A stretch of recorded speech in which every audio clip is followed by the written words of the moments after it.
성생활이 치매를 예방하고 수명을 늘린다고요? 많은 이들이 이 말을 들으면 반신반의합니다. 하지만 최근 의학은 우리가 가장 사소하게 여겼던 행위에서 놀라운 연결고리를 발견해냈습니다. 뇌, 심장, 감정, 수명, 인간관계.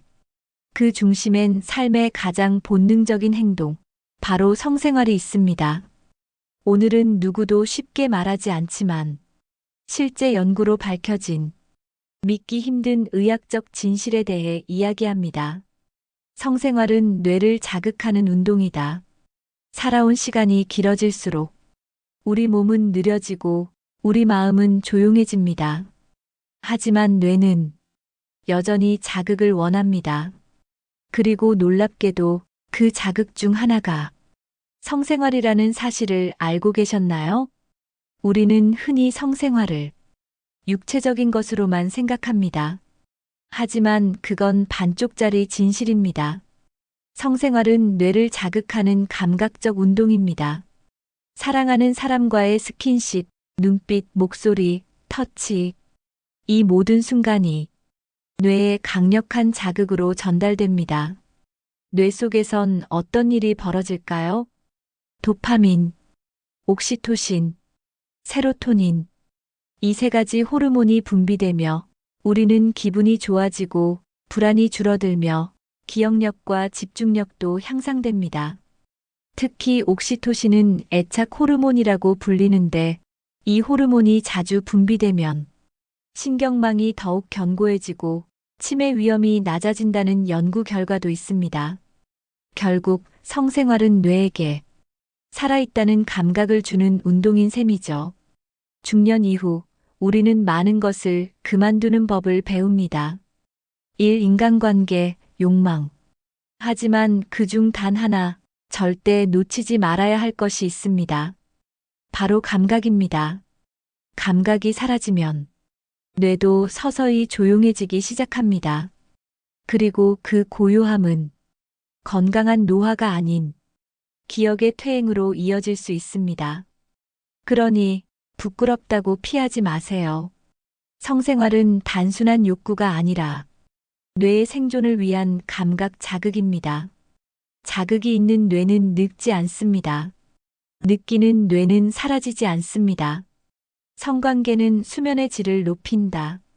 잘 자는 뇌가 잘 기억합니다. 그리고 잘 자는 몸은 더 오래 버팁니다. 그런데 나이가 들수록 잠이 얕아지고 자다 깨는 일이 많아집니다. 무언가 뒤척이는 밤이 늘어나죠. 그 원인이 단순히 나이일까요? 혹시 접촉이 사라진 건 아닐까요?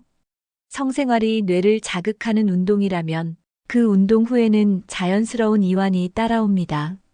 성관계 후 우리 몸에서는 옥시토신과 프롤락틴이 분비되는데 이 호르몬들은 불안을 낮추고 긴장을 풀어주는 역할을 합니다.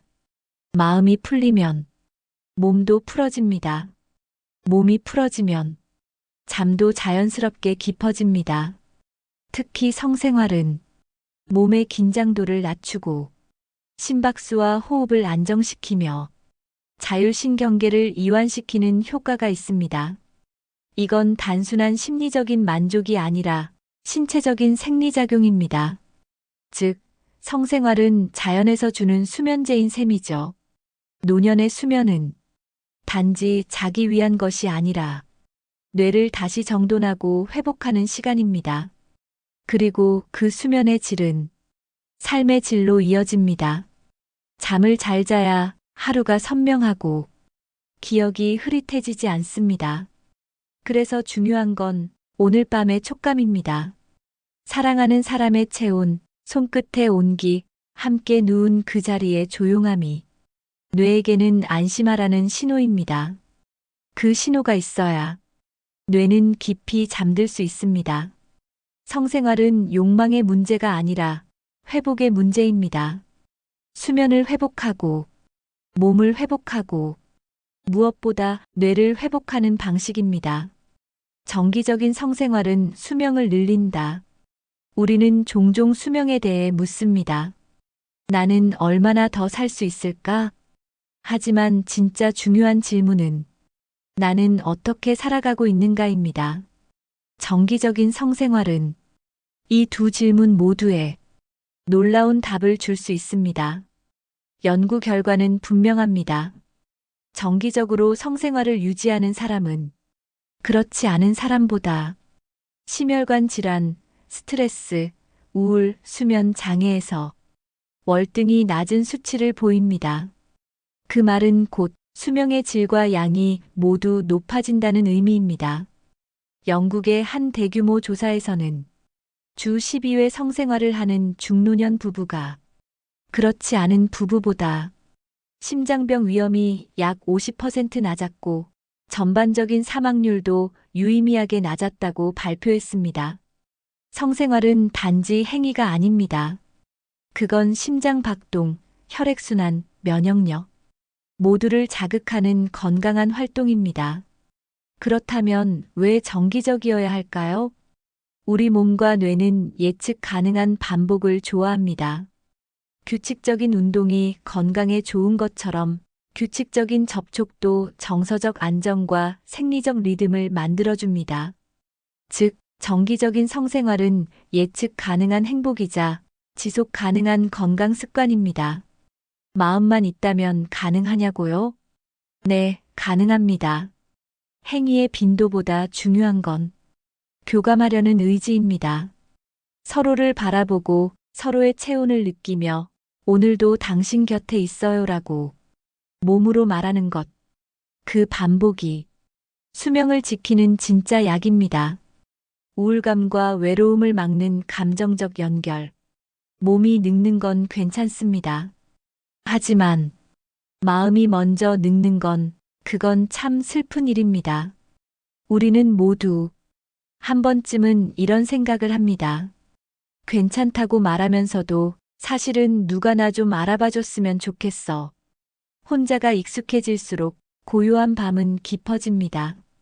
그리고 그 고요함이 어느 순간 외로움이라는 이름으로 다가오죠. 그 외로움을 가장 먼저 알아채는 건 다름 아닌 우리의 뇌입니다. 외로움은 단순한 감정이 아니라 뇌에 스트레스를 주는 사회적 고립 신호입니다. 이 신호가 반복되면 우울감이 찾아오고 심지어 기억력과 인지 기능도 저하되기 시작합니다.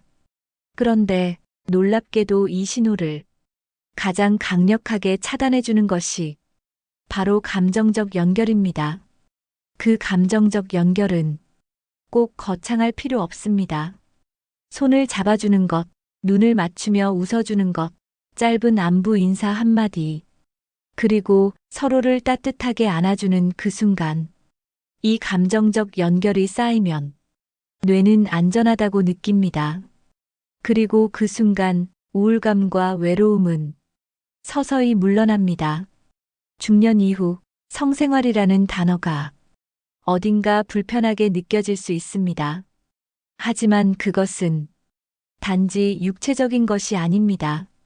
서로를 감싸주는 정서적인 접속, 나를 기억하게 해주는 존재감, 그리고 살아있다는 증거입니다.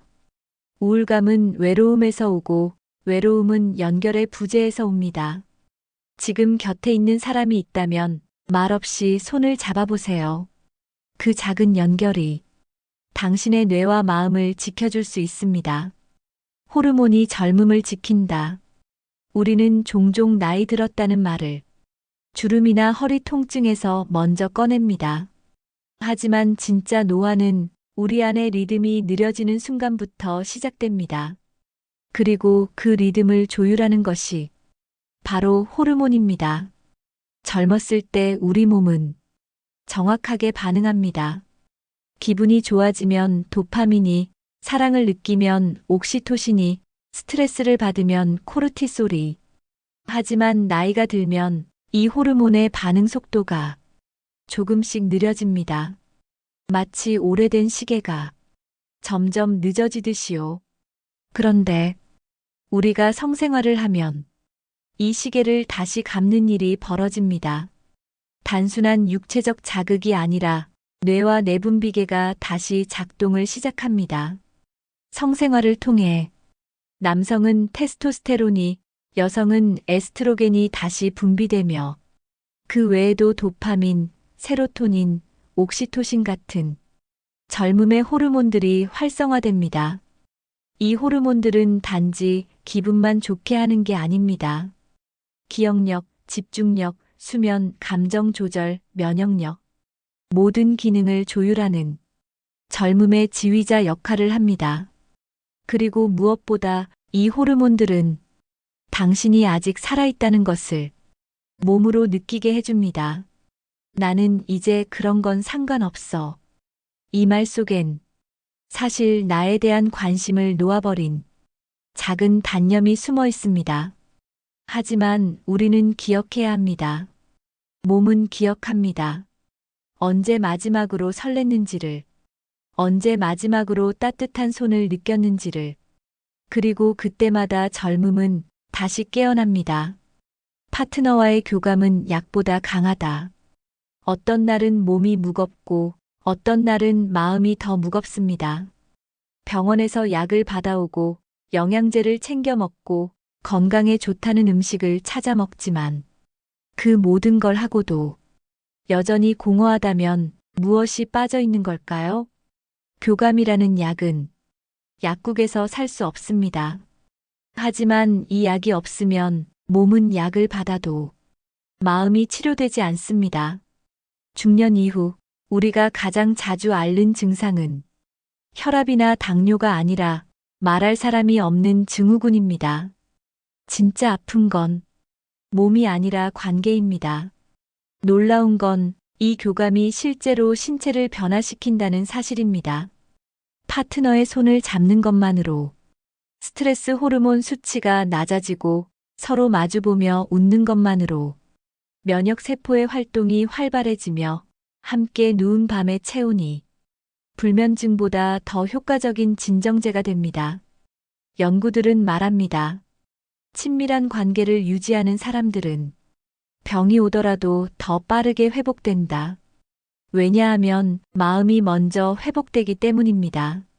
몸은 때때로 약보다 사람을 필요로 합니다.